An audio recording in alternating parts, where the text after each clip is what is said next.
Hello friends, welcome back to vlogs of Swathi Kiran. ಈ vlog ಬಂದು Friday vlog ಆಗಿರುತ್ತೆ. Actually Friday ಒಂದು ಸಿಂಪಲಾಗಿ get ready with me shoot ಮಾಡೋಣ ಅಂತ ನಿಮಗೆ ಶೇರ್ ಮಾಡ್ತಾ ಇದ್ದೀನಿ ಈ ವ್ಲಾಗ್ನ. ಫ್ರೈಡೇ ಬೆಳಗ್ಗೆನೇ ನಮ್ಮ ಡ್ಯಾಡಿ ದೀಪ ಹಚ್ಚಿ ಹೋಗಿದ್ರು. ಆಲ್ರೆಡಿ ಕ್ಲೀನ್ ಮಾಡಿದ್ವಿ ನಾವು ಥರ್ಸ್ಡೇನೇ ಎಲ್ಲ. ಸೊ ಮಾರ್ನಿಂಗೇ ದೀಪ ಹಚ್ಚಿ ನಮ್ಮ ಡ್ಯಾಡಿ ಶಾಪ್ಗೆ ಹೋಗಿದ್ರು. ಮತ್ತು ನಾನಿನ್ನು ಸುಮ್ಮನೆ ರೆಡಿಯಾಗಿ ನಿಮಗೆ ಒಂದು ವಿಡಿಯೋ ಶೂಟ್ ಮಾಡಿ ಹಾಕೋಣ ಅಂತ ಅಂದ್ಕೊಂಡು ಇದನ್ನು ಕ್ಲಿಪ್ಪಿಂಗ್ಸು ಆ್ಯಡ್ ಮಾಡಿದ್ದೀನಿ ನಿಮಗೆ. ಇದು ನಮ್ಮ ದೇವ್ರ ಮನೆ ಪೂಜಾ ರೂಮ್ ಟೂರ್ ಇದು. ಈಗ ಇನ್ನೇನು ಮಾರ್ನಿಂಗ್ ನಾನು ಎದ್ಮೇಲೆ ಒಂಚೂರು ತಲೆಗೆ ಆಯಿಲ್ ಮಸಾಜ್ ಚೆನ್ನಾಗಿ ಮಾಡಿಕೊಂಡೆ ಸ್ನಾನ ಮಾಡೋಕ್ಕೆ ಮೊದಲು. ಆ್ಯಕ್ಚುಲಿ ಆ ಆಯಿಲ್ ಬಂದು ಬ್ಲ್ಯಾಕ್ ಆಗಿದೆ ಅಂದರೆ ಅದು ಪ್ಯೂರ್ ಗಾನಲ್ಲಿ ಆಡಿಸ್ತಾರಲ್ವಾ, ಆ ಕೊಬ್ಬರಿ ಎಣ್ಣೆಗೆ ನಾವು ಮೆಹಂದಿ ಸೊಪ್ಪು, ಕರ್ಬೇವಿನ ಸೊಪ್ಪು, ಮೆಂತ್ಯ ಮತ್ತು ಹೈಬಿಸ್ಕಸ್ ಪೆಟಲ್ಸು ಮತ್ತು ಲೀವ್ಸು ಎಲ್ಲ ಹಾಕಿ ಚೆನ್ನಾಗಿ ಕುದಿಸಿ ಅದನ್ನು ಫಿಲ್ಟರ್ ಮಾಡಿ ಇಟ್ಕೊಂಡಿದ್ದೀವಿ. ಅಂದರೆ ಅದು ಹಚ್ಕೊಂಡ್ರೆ ಕೂದಲು ಚೆನ್ನಾಗಿ ಬೆಳೆಯುತ್ತೆ ಅನ್ನೋದಕ್ಕೋಸ್ಕರ ನಾವು ಆ ಆಯಿಲ್ ಯೂಸ್ ಮಾಡ್ತಾ ಇದ್ದೀವಿ. ಅದು ಹಚ್ಕೊಂಡ್ರೆ ಒಂಚೂರು ನಿಮಗೆ ಹೆಡ್ ಹೇಗಿದ್ರು ಕೂಡ ಒಂಚೂರು ಕೂಲಾಗಿರುತ್ತೆ, ಹೀಟ್ ಅನ್ನೋದು ಕಮ್ಮಿ ಆಗುತ್ತೆ ಬಾಡಿಗೆ. ಆ್ಯಂಡ್ ನ್ಯೂ ಹೇರ್ಸ್ ಅನ್ನೋದು ಗ್ರೋ ಆಗೋಕ್ಕೆ ತುಂಬ ಹೆಲ್ಪ್ ಮಾಡುತ್ತೆ ಆಯಿಲು. ಎಲ್ಲ ಥರ ಇದು ಇರುತ್ತೆ ಅಲ್ವಾ ಅದರಲ್ಲಿ, ಅಂದರೆ ಒಂದು similar to Adivasi hair oil ಅಂತಲೇ ಹೇಳ್ಕೊಬೋದು ಆ ಆಯಿಲ್ನ. ಸೊ ಅದನ್ನು ಹಚ್ಕೊಂಡು ನಾನು ಚೆನ್ನಾಗಿ ಮಸಾಜ್ ಮಾಡಿಕೊಂಡು ಮತ್ತು ನಾನು ಐಬ್ರೋಸ್ಗೂ ಕೂಡ ಹಚ್ಕೊತಾ ಇದ್ದೀನಿ. ಇಲ್ಲಿ ನನಗೆ ಅಭ್ಯಾಸ ಇದೆ ಐಬ್ರೋ ಕೂಡ ಹಚ್ಕೊಳ್ಳೋದು. ಆಯಿಲು ಚೆನ್ನಾಗಿ ಐಬ್ರೋಸು ಗ್ರೋತ್ ಆಗುತ್ತೆ ಅಂತ. ಮತ್ತು ಇಲ್ಲಿ ಇನ್ನು ಸ್ನಾನ ಮಾಡಿ ಶುಕ್ರವಾರ ಆಗಿರೋದ್ರಿಂದ ಯಾವುದಾದ್ರೂ ಸ್ಯಾರಿ ಹಾಕ್ಕೊಳ್ಳೋಣ ಅಂತ ಅಂದ್ಕೊಂಡು ಸ್ಯಾರಿ ಎತ್ಕೊತಾ ಇದ್ದೀನಿ. ಆ್ಯಕ್ಚುಲಿ ಮೊದಲಿಗೆ ನಾನು ಈ ಸೀರೆ ತೊಗೊಂಡೆ ಗ್ರೀನು. ಇದು ಆಲ್ರೆಡಿ ಒನ್ ಟೈಮ್ ವೇರ್ ಮಾಡಿದ್ದೀನಿ. ಆಮೇಲೆ ಇನ್ನೊಂದು ಸ್ಯಾರಿ ಒಂದು ತೊಗೊಂಡೆ, ವಿಡಿಯೋಲಿ ಬರುತ್ತೆ ನೋಡಿ, ಬ್ಲೂ ಕಲರು. ಅದು ವೇರ್ ಮಾಡೇ ಇರಲಿಲ್ಲ, ಬ್ಲೌಸು ಸ್ಟಿಚ್ ಮಾಡಿದ್ದು ಹೊಸದು ಹಂಗೇ ಇತ್ತು. ಸೊ ಇದು ಬಂದು ಸಾಫ್ಟ್ ಆಗಿರುತ್ತೆ, ಈ ಗ್ರೀನ್ ತುಂಬ ಸಾಫ್ಟು, ಬಿಸಿಲಿಗೆ ಒಂಚೂರು ಕಂಫರ್ಟಬಲ್ ಆಗಿರುತ್ತೆ ಅಂತ ನಾನು ಫಸ್ಟ್ ಇದನ್ನು ಸೆಲೆಕ್ಟ್ ಮಾಡಿಕೊಂಡೆ ನೋಡಿ. ಆಮೇಲೆ ಸರಿ ಆ ಬ್ಲೂ ವಿಯರೇ ಮಾಡಿದ್ದಿಲ್ಲ ಅಲ್ವಾ ಅಂತ ಅದನ್ನು ನಮ್ಮ ಮಮ್ಮಿ ಎತ್ಕೊಟ್ರು. ನೋಡು ಇದು ಉಟ್ಕೊಂಡೇ ಇಲ್ಲ, ಚೆನ್ನಾಗಿದೆ, ಇದೂ ಒಂದ್ಸತಿ ಉಟ್ಕೋ ಹೊಸ ಸೀರೆ ಅಂತ ಹೇಳಿದ್ರು.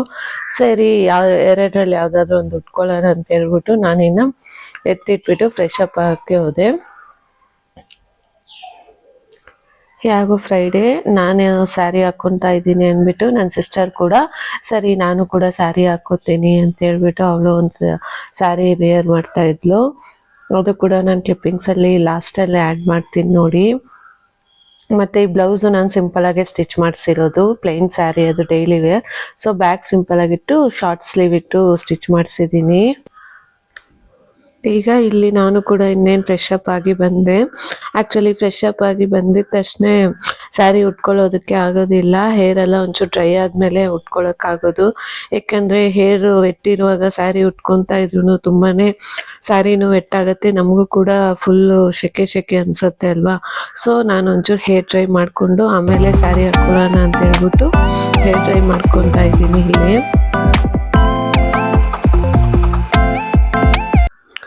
ನೋಡಿ ಫೈನಲ್ ಆಗಿ ಇನ್ನು ಈ ಸೀರೆ ಉಟ್ಕೊಳ್ಳೋಣ ಅಂತ ಡಿಸೈಡ್ ಮಾಡಿದೆ.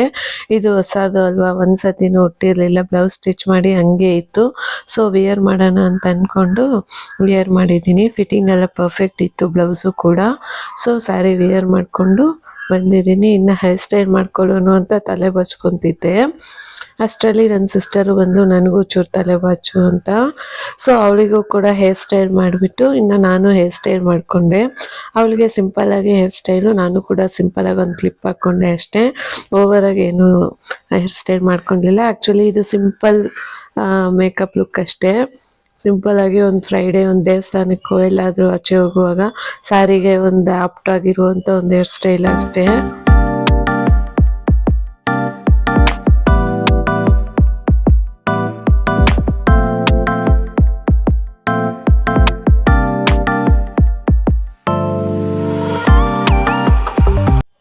ಇಲ್ಲಿ ನೋಡಿ ಮೇಲೆ ಸ್ಟೆಪ್ಸಲ್ಲಿ ನಮ್ಮ ಡಾಗು ಅದು ಹೆಂಗೆ ಆಟ ಆಡ್ತಾ ಇದೆ ನೋಡಿ, ಆ ಕಡೆ ಈ ಕಡೆ. ನಾವೆಲ್ಲ ರೆಡಿ ಆಗ್ತಿದ್ದೀವಲ್ವಾ, ಸೊ ಅದಕ್ಕೆ ನಾವು ರೆಡಿ ಆದ್ರೇ ಅದಕ್ಕೆ ಗೊತ್ತಾಗ್ಬಿಡತ್ತೆ ನಾವೆಲ್ಲ ಆಚೆ ಹೋಗ್ತಾ ಇದ್ದೀವಿ, ಅದನ್ನು ಬಿಟ್ಟು ಎಲ್ಲ ನಾವು ಹೋಗ್ತೀವಿ ಅಂದ್ಬಿಟ್ಟು ಅದು ನಮ್ಮ ಹಿಂದೆನೇ ಇರುತ್ತೆ. ನಾವು ರೆಡಿ ಆಗ್ತಾ ಇದ್ರೆ ಎಲ್ಲಿ ಹೋಗ್ತೀರಾ, ಏನು ಮಾಡ್ತೀರಾ, ನಾನು ಬಿಟ್ಟು ಹೋಗ್ತೀರಾ ಅಂತ ಅಳ್ತಾ ಇರುತ್ತೆ.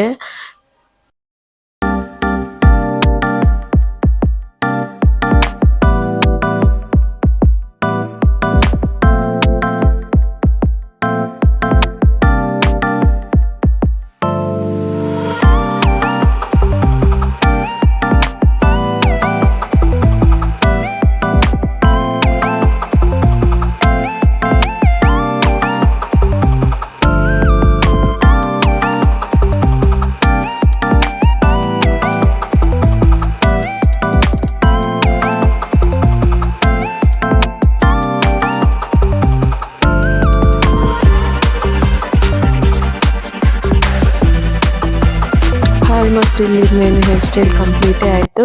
ಸುಮ್ಮನೆ ಮೇಲೆ ಒಂದು ಪಫ್ ಹಾಕಿ ಕೆಳಗಡೆ ಒಂದು ಕ್ಲಿಪ್ ಹಾಕ್ತಾ ಇದ್ದೀನಿ ಅಷ್ಟೇ. ನೀವು ನೋಡಿ ಬ್ಯಾಕ್ ಸೈಡು ಎಷ್ಟು ಸಿಂಪಲ್ಲಾಗಿ ಒಂದು ಹೇರ್ ಸ್ಟೈಲ್ ಮಾಡಿದ್ದೀನಿ, ಅಷ್ಟೇ ಸಿಂಪಲ್ಲಾಗಿ ಮಾಡಿರೋದು.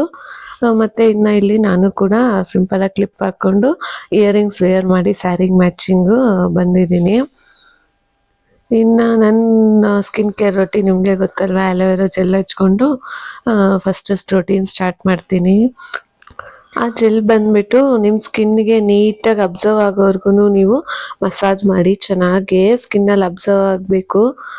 ಒಂದು 3 to 4 ಮಿನಿಟ್ಸ್ ಬಂದ್ಬಿಟ್ಟು ಅದು ಟೈಮ್ ಕೊಟ್ಬಿಡಿ, ನೀವು ಅಪ್ಲೈ ಮಾಡಿ. ಅದು ಸ್ಕಿನ್ನಲ್ಲೆಲ್ಲ ಹೋಗಿ ಅಬ್ಸರ್ವ್ ಆದಮೇಲೆ ನೆಕ್ಸ್ಟ್ ಏನೇ ಇದ್ರೂ ಪ್ರೊಸೀಜರ್ ಮಾಡ್ಕೊಳ್ಳಿ.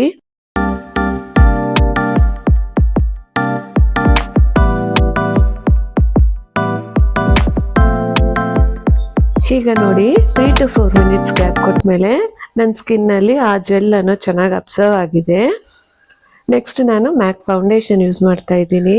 ಇದನ್ನು ಅಪ್ಲೈ ಮಾಡೋದಕ್ಕೆ ನಾನು ಮೇಕಪ್ ಸ್ಪಾಂಜ್ನ ಆಲ್ರೆಡಿ ವಾಟರಲ್ಲಿ ಚೆನ್ನಾಗಿ ವೆಟ್ ಮಾಡಿ ಸ್ಕ್ವೀಸ್ ಮಾಡಿ ಇಟ್ಟಿದ್ದೀನಿ.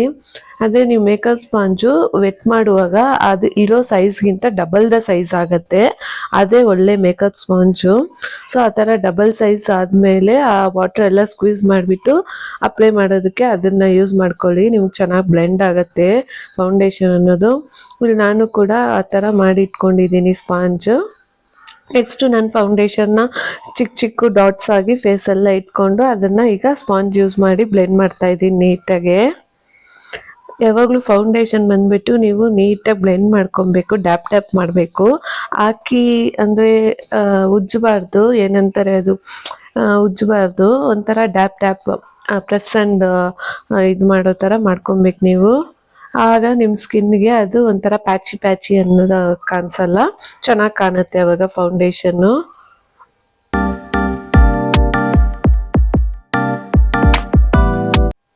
ಇಲ್ಲಿ ಇನ್ನು ಫೌಂಡೇಶನ್ ನೋಡಿ ಸ್ಕಿನ್ನಲ್ಲಿ ಬ್ಲೆಂಡ್ ಆದಮೇಲೆ ಮೆಬ್ಲಿನ್ ಫಿಟ್ ಮಿ ಅವ್ರದ್ದು ಕಾಂಪ್ಯಾಕ್ಟ್ ಯೂಸ್ ಮಾಡಿ ನಾನು ಸೆಟ್ ಮಾಡ್ಕೊತಾ ಇದ್ದೀನಿ. ಆ್ಯಕ್ಚುಲಿ ಕಾಂಪ್ಯಾಕ್ಟ್ ಅನ್ನೋದು ಓನ್ಲಿ ಫಾರ್ ಸೆಟ್ಟಿಂಗ್ ಅಷ್ಟೇ, ಅದು ನೀವು ನಾರ್ಮಲ್ ಪೌಡರ್ ಅಪ್ಲೈ ಮಾಡೋ ಥರ ಅಪ್ಲೈ ಮಾಡೋ ಹಾಗೆ ಇಲ್ಲ. ಫೌಂಡೇಶನ್ನ ಸೆಟ್ ಮಾಡೋದಕ್ಕೋಸ್ಕರನೇ ಕಾಂಪ್ಯಾಕ್ಟ್ ಯೂಸ್ ಮಾಡೋದು.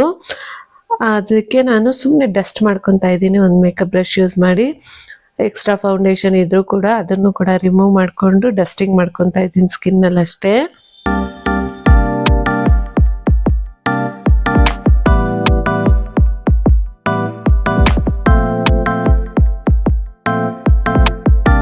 ನೋಡಿ ಈಗ ಕಾಂಪ್ಯಾಕ್ಟ್ ಹಾಕಿ ಸೆಟ್ ಮಾಡಿದ್ದೀನಿ. ನೀವು ಫೌಂಡೇಶನ್ ಆಗಲಿ ಕಾಂಪ್ಯಾಕ್ಟ್ ಆಗಲಿ ಯಾವಾಗಲೂ ears neck all over the face cover ಮಾಡಿ, ಆಗ ಡಿಫ್ರೆನ್ಸ್ ಇರೋದಿಲ್ಲ, ನೆಕ್ಗೆ ಫೇಸ್ಗೆ ಚೆನ್ನಾಗಿ ಕಾಣುತ್ತೆ. ನೆಕ್ಸ್ಟ್ ಇಲ್ಲಿ ಐಬ್ರೋಸ್ ಫಿಲ್ ಮಾಡ್ಕೊತಾ ಇದ್ದೀನಿ. ಆ್ಯಕ್ಚುಲಿ ನನ್ನ ಐಬ್ರೋಸ್ 7 ಮಂತ್ಸಿಂದ ನಾನು ಇನ್ನೂ ಟ್ರಿಮ್ ಮಾಡಿಲ್ಲ, ಮಾಡಬೇಕು ಡೆಲಿವರಿ ಆದಮೇಲೆ. ಸೊ ಅದನ್ನು ನಾನು ಐಬ್ರೋಸ್ ಪೆನ್ಸಿಲ್ ಇಟ್ಕೊಂಡು ಎಲ್ಲೆಲ್ಲಿ ಎಕ್ಸ್ಟ್ರಾ ಗ್ರೋತ್ ಇದೆಯೋ ಅದೆಲ್ಲ ನೀಟಾಗಿ ಫಿಲ್ ಮಾಡ್ಕೊತಾ ಇದ್ದೀನಿ. ನೆಕ್ಸ್ಟ್ ಕಾಜಲ್. ನನಗೆ ಕಾಜಲ್ ಅಂದರೆ ತುಂಬಾ ಇಷ್ಟ, ನಾನು ತುಂಬ ಡಾರ್ಕಾಗಿ ಅಪ್ಲೈ ಮಾಡ್ಕೊತೀನಿ ಕಾಜಲ್ಲು. ಕೆಳಗಡೆ ಫುಲ್ಲು ಡಾರ್ಕಾಗಿ ಅಪ್ಲೈ ಮಾಡ್ತೀನಿ. ಅದೇ ಥರ ನನ್ನ ಐಸ್ ಮೇಲಿದೆ ಅಲ್ವಾ, ಮೇಲ್ಗಡೆ ಲ್ಯಾಶಸ್ ಕೆಳಗೆ ಅಲ್ಲಿ ಕೂಡ ಅಪ್ಲೈ ಮಾಡ್ಕೊತೀನಿ ನಾನು ಚೆನ್ನಾಗಿ. ಏನಂದರೆ ಅದೊಂಥರ ಬ್ಯಾಕ್ ಲೈನ್ ಥರ ಇರುತ್ತೆ, ಚೆನ್ನಾಗಿ ಕಾಣುತ್ತೆ ಐಸು ಅಂತ. ನನಗೆ ಆ ಥರ ಅಭ್ಯಾಸ, ಅದು ನನಗಿಷ್ಟ ಕೂಡ. ನೋಡಿ ಈಗ ಐಸ್ ಎಷ್ಟು ಚೆನ್ನಾಗಿ ಕಾಣ್ತಿದೆ, ಒಂದು ಕಂಪ್ಲೀಟ್ ಲುಕ್. ನೆಕ್ಸ್ಟ್ ಸ್ಟೆಪ್ ನಾನಿಲ್ಲಿ ಐಲೈನರ್ ಯೂಸ್ ಮಾಡ್ತಾ ಇದ್ದೀನಿ ಲ್ಯಾಕ್ಮೆ ಅವ್ರದ್ದು. ಆ್ಯಕ್ಚುಲಿ ಐಲೈನರ್ ಕೂಡ ಅಷ್ಟೇ ನಾನು ಒಂಚೂರು ಡಾರ್ಕಾಗೆ ಅಪ್ಲೈ ಮಾಡ್ಕೊತೀನಿ. ನನಗೆ ಕಾಜಲ್ಲು ಐಲೈನರ್ ಡಾರ್ಕ್ ಆಗಿದ್ರೆ ನನ್ನ ಐಸ್ ಒಂಚೂರು ಬ್ರೈಟಾಗಿ ಕಾಣುತ್ತೆ ಅನ್ನೋ ಥರ ಒಂದು ಫೀಲ್ ನನಗೆ. ನಿಜವಾಗ್ಲೂ ಕೂಡ ಅಷ್ಟೇ, ಐಸ್ ಬ್ರೈಟಾಗಿ ಕಾಣುತ್ತೆ. ನಾನು 2 ಐಸ್ಗೂ ಅಪ್ಲೈ ಮಾಡಿಕೊಂಡು ನಿಮಗೆ ಕ್ಯಾಮ್ರಾ ನಿಯರ್ ಬೈ ಬಂದು ತೋರಿಸ್ತೀನಿ ನೋಡಿ. ಫೇಸ್ಗೂ ಕೂಡ ಅಷ್ಟೇ, ಆ ಐಸ್ ಅನ್ನೋದು ಅಷ್ಟು ಬ್ರೈಟಾಗಿ ಒಂದು ಲುಕ್ ಅನ್ನೋದೇ ಚೇಂಜ್ ಮಾಡಿಬಿಡತ್ತೆ ನಿಮ್ಮ ಫೇಸ್ಗೆ.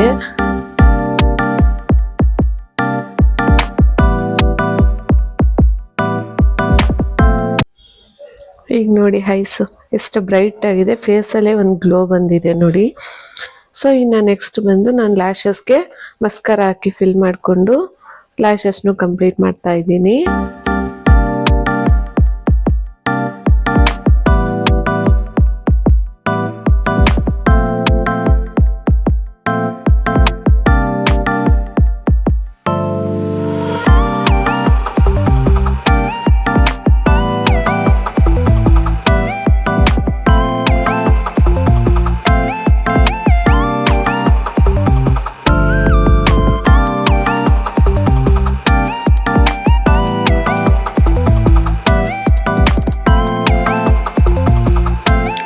ಇನ್ನು ನಾನು ಲಿಪ್ಸ್ಗೆ ಕೂಡ ಮಾಯಿಶ್ಚರೈಸ್ ಮಾಡಿಕೊಂಡು ಲಿಪ್ಸ್ಟಿಕ್ ಅಪ್ಲೈ ಮಾಡ್ಕೊತಾ ಇದ್ದೀನಿ. ಆ್ಯಕ್ಚುಲಿ ಫೇಸ್ ನೋಡಿ ಎಷ್ಟು ಬ್ರೈಟ್ ಆಗಿದೆ. ಇಷ್ಟೇ ಸಿಂಪಲ್ ಸ್ಟೆಪ್ಸ್ ಫಾಲೋ ಮಾಡಿ. ನಾನು ಯಾವುದೇ ರೀತಿ ಆರ್ಟಿಫಿಷಿಯಲ್ ಲೈಟ್ ಯೂಸ್ ಮಾಡ್ತಾ ಇಲ್ಲ. ಇದು ನ್ಯಾಚುರಲ್ ಸನ್ಲೈಟಲ್ಲೇ ನಾನು ವಿಡಿಯೋ ರೆಕಾರ್ಡ್ ಮಾಡ್ತಾ ಇರೋದು ನಿಮಗೋಸ್ಕರ. ಯಾಕಂದರೆ ಆ ಒಂದು ಗ್ಲೋನೆಸ್ ಅನ್ನೋದು ನಿಮಗೂ ಗೊತ್ತಾಗಬೇಕು. ಆರ್ಟಿಫಿಷಿಯಲ್ ಲೈಟಿಂದ ಯಾವುದೇ ರೀತಿ ಎಕ್ಸ್ಟ್ರಾ ಇದು ಕಾಣಿಸ್ಬಾರ್ದು ಅಂದ್ಬಿಟ್ಟು ನ್ಯಾಚುರಲ್ ಲೈಟಿಂಗಲ್ಲಿ ಶೂಟ್ ಮಾಡ್ತಾ ಇದ್ದೀನಿ ನಾನು ಆಚೆ ನಿಂತ್ಕೊಂಡು. ಇನ್ನು ಲಿಪ್ಸ್ಟಿಕ್ ಹಾಕಿ ನಾನು ನನ್ನ ಮೇಕಪ್ ಲುಕ್ನ ಕಂಪ್ಲೀಟ್ ಮಾಡ್ಕೊತಾ ಇದ್ದೀನಿ. ನೆಕ್ಸ್ಟ್ ಇದ್ರ ಜೊತೆಗೆ ಒಂದು ಬಿಂದಿ ಮತ್ತು ನನ್ನ ಕುಂಕುಮ ಯಾವಾಗೂ ಇಟ್ಕೊಳ್ಳೋ ಥರ ಕುಂಕುಮ ಇಟ್ಟು ಲುಕ್ ಕಂಪ್ಲೀಟ್ ಮಾಡ್ತಾ ಇದ್ದೀನಿ. ಈ ವಿಡಿಯೋ ನಿಮಗೆ ಇಷ್ಟ ಆಗಿದ್ರೆ ಲೈಕ್ ಮಾಡಿ, ನನ್ನ ಚಾನಲ್ಗೆ ಸಬ್ಸ್ಕ್ರೈಬ್ ಮಾಡ್ಕೊಳ್ಳಿ, ವಿಡಿಯೋಸ್ನ ಶೇರ್ ಮಾಡಿ, ಕಮೆಂಟ್ ಮಾಡಿ ಇನ್ನೂ ಯಾವ ಥರ ವಿಡಿಯೋಸ್ ನಿಮಗೆ ಇಂಟ್ರೆಸ್ಟಿಂಗ್ ಆಗಿ ಬೇಕು ಅಂತ ನಾನು ಅಪ್ಲೋಡ್ ಮಾಡ್ತೀನಿ. ಈ ಮೇಕಪ್ ಲುಕ್ಕಿನ ಫೈನಲ್ ಲುಕ್ ಹಿಂದೆ ಬರುತ್ತೆ. ವಿಡಿಯೋ ಎಂಡ್ವರೆಗೂ ನೋಡಿ, ಕಂಟಿನ್ಯೂ ಆಗಿ ವಾಚ್ ಮಾಡಿ. ಈ ವ್ಲಾಗ್ನ ನಾನು ಇಲ್ಲಿಗೆ ಎಂಡ್ ಮಾಡ್ತಾ ಇದ್ದೀನಿ. Thank you for your support. Bye.